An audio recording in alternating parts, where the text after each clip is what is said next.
Other news tonight, there's a deal in place for shared revenue, and now the Joint Finance Committee is moving ahead with other elements of the state budget. Today, they are addressing one of the big items left, funding for the UW system. Lance Vieser explains why system leaders may not be happy with what they hear. UW System President Jay Rothman has been laying out the case for increased state funding for weeks now. And he says a recent study shows Wisconsin is 42nd out of 50 states in funding secondary education. The system had requested an increase of more than $400 million in state funding in this budget.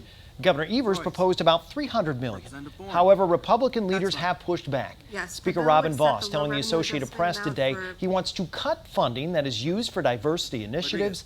He estimated Republicans will propose cutting about $32 million in UW system funding. UW System President Jay Rothman warned this past week that many campuses were operating at a deficit and there wasn't much more to cut. There have been budget cuts all along.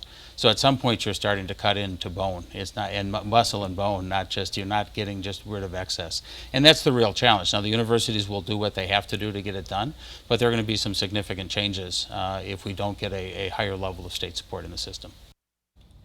Governor Evers issuing a statement slamming this decision. These cuts will be disastrous for our UW system, almost certainly causing cuts to campuses and critical programs statewide. Jay Rothman says 10 of the 13 major UW campuses are operating on a budget deficit. He says the upcoming tuition hikes won't be nearly enough to cover that gap, which is why he was hoping for a sizable increase from the state.